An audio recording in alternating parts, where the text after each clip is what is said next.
Pemirsa, hujan masih terus mengguyur kota Parepare, Sulawesi Selatan. Banjir yang semula surut kini kembali naik ke pemukiman warga.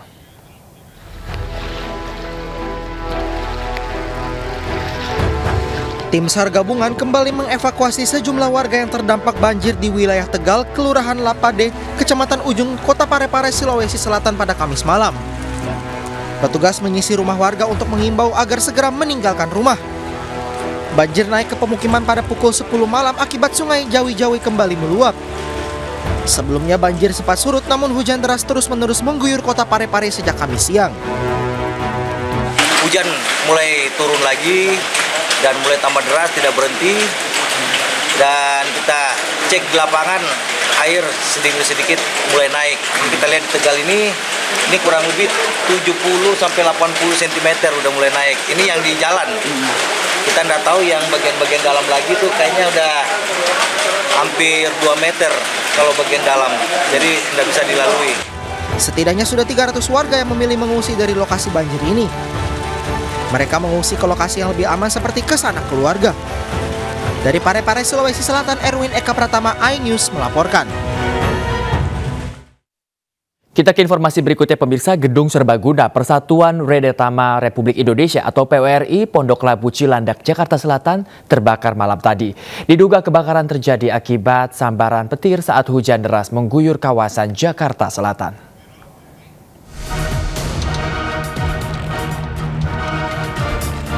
Api membakar bangunan Gedung Serbaguna PWRI Pondok Labu, Jakarta Selatan pada Kamis malam. Banyaknya material yang mudah terbakar membuat api dengan cepat merambat ke bagian-bagian gedung lainnya. Puluhan pemadam kebakaran dan belasan unit mobil pemadam dikerahkan ke lokasi untuk memadamkan api. Diduga api muncul akibat sambaran petir. Saya juga datangnya agak lambat. Informasi yang saya dapat ya katanya petir pertama itu. Petir pertama ya Bang? Iya, yang langsung gede itu kan begitu petir langsung. Wah, pertama kecil apinya. Dari lantai berapa Bang? Lantai berapa Bang? Lantai 3. Lantai 3 ya Bang ya? Dari atas ya? Dari atas, karena drone itu udah nggak jalan Bang. Dia nyamber penangkal, drone-nya nggak jalan. Api sudah berhasil ditangani pemadam kebakaran dan tak ada korban jiwa dalam kebakaran ini. Dari Jakarta Selatan, Den Helmi Sajangbati melaporkan. Mesin percetakan yang berada di dalam rumah warga di Ciracas, Jakarta hangus terbakar dan diduga dikarenakan korsleting listrik. Kerugian ini mencapai 2 miliar rupiah.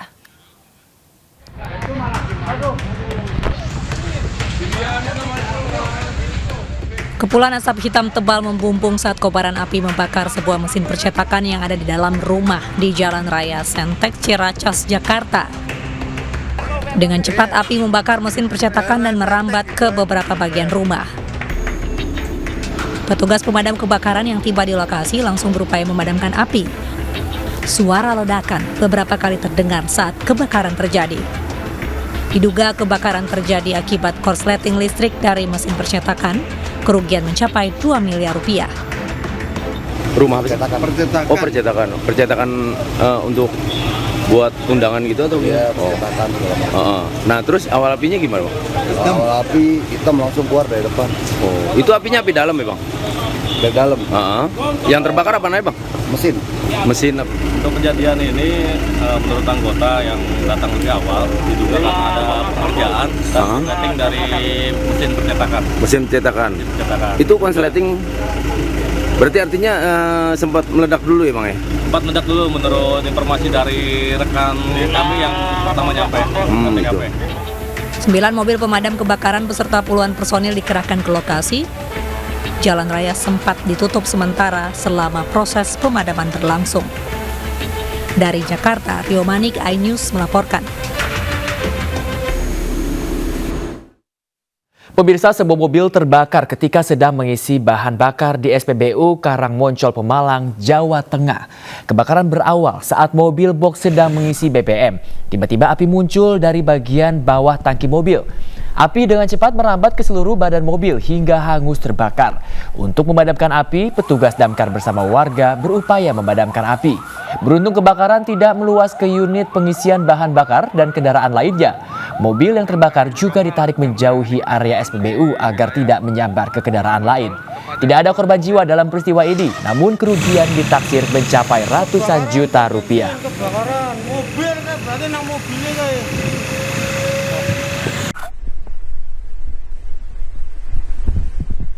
Waktu kejadian mobil dalam keadaan mengisi bensin di titik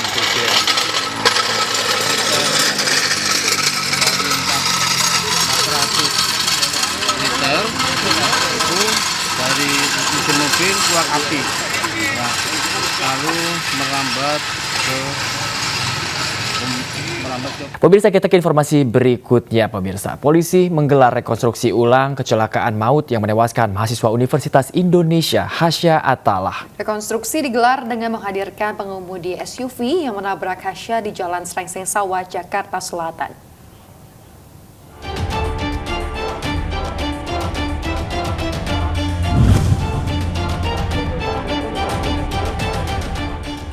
Polri menggelar rekonstruksi ulang kecelakaan yang menewaskan mahasiswa UI Hasya Atalah. Total ada 9 adegan yang diperagakan, namun saat reka ulang, keluarga Hasya Atalah tidak hadir.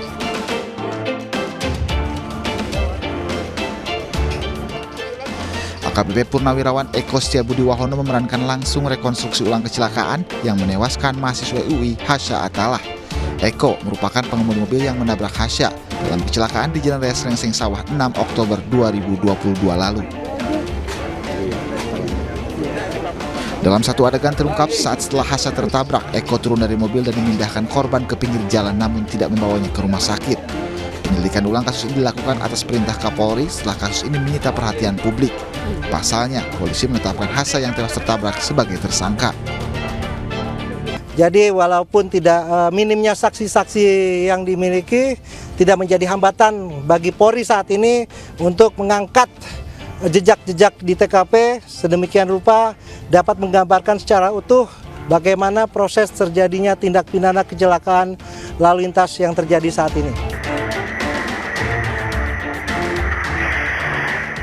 CCTV peristiwa kecelakaan beredar di masyarakat. Kondisi jalan yang licin setelah hujan diduga menyebabkan korban hilang kendali saat akan menghindari motor yang berhenti di depannya. Di saat bersamaan dari arah berlawanan muncul mobil SUV yang dikendarai pensiunan polisi berinisial E dan melindas korban yang terjatuh. Warga yang menyaksikan kecelakaan tersebut melihat kedua kendaraan melaju dalam kecepatan tinggi. Pemilik mobil bersama keponakannya pun sempat turun untuk melihat kondisi korban yang ternyata telah meninggal dunia di tempat kejadian. Bukannya nggak pergi dulu, bentar tahu menghindari mobilnya dulu, parkir. Oh, markirin mobilnya, terus yang turun ponakannya. Dia turun, terus dia lihat dompet-dompetnya kali, dia alamatnya kemana rumahnya tuh anak itu kan. Akhirnya mau dibawa ke rumah sakit. Menurut warga, kecelakaan di lokasi ini juga bukan pertama kali. Diduga faktor kondisi jalan yang sempit dan ada beberapa sumur resapan di tengah jalan membuat lokasi ini menjadi rawan terjadi kecelakaan.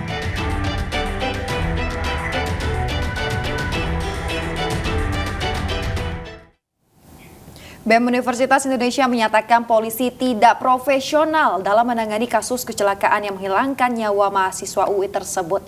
Sementara itu dalam rekonstruksi kasus tersebut diketahui bahwa warna mobil pensiunan polisi berubah menjadi warna putih usai menabrak mahasiswa UI.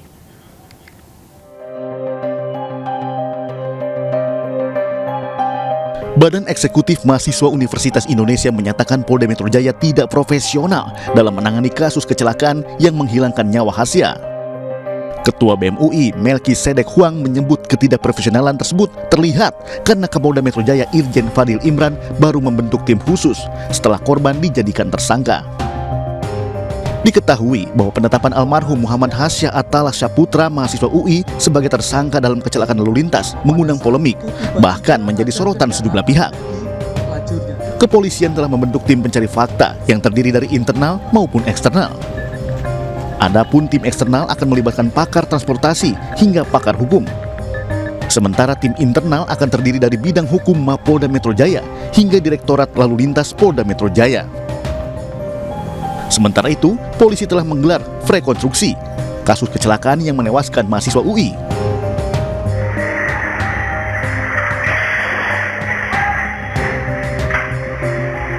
Namun ada yang berbeda dari mobil yang dipakai. Dalam rekonstruksi terungkap warna mobil SUV berbeda dengan rekaman CCTV yang sebelumnya berwarna hitam. Terkait hal ini, Polda Metro Jaya mengkonfirmasi warna mobil diubah menjadi warna putih setelah kasus kecelakaan terjadi, tepatnya setelah kasus tersebut dinyatakan dihentikan atau dikeluarkan surat perintah penghentian penyidikan.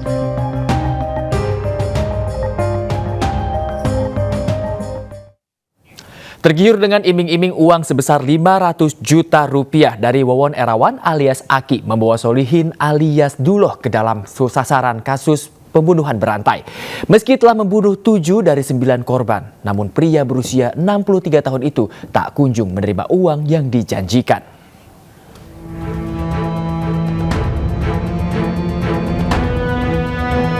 Tergiur dengan iming-iming uang sebesar 500 juta rupiah, membawa Duloh ke dalam pusaran kasus pembunuhan berantai.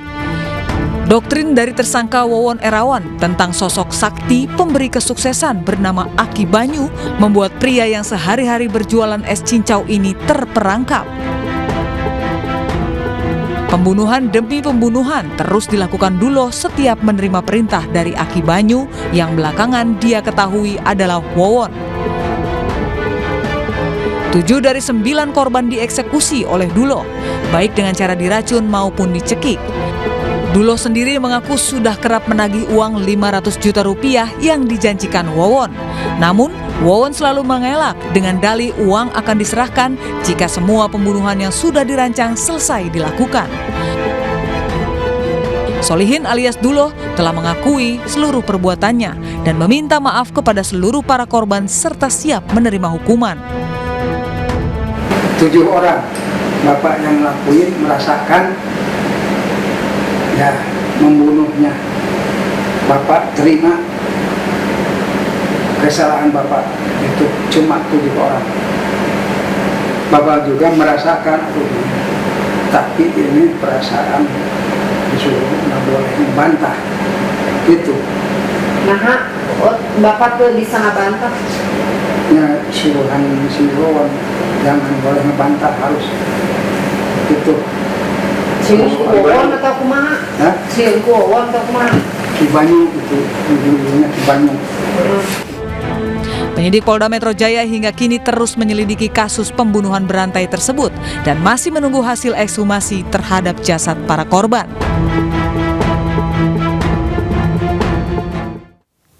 Pemirsa, Wawon Erawan dalam melaksanakan aksi penipuannya menciptakan karakter Aki Banyu.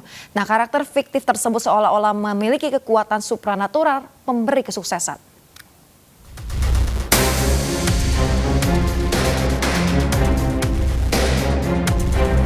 Kalau Bapak mau, kata saya juga kalau Bapak mau pengen sukses, ya silakan nurut sama saya.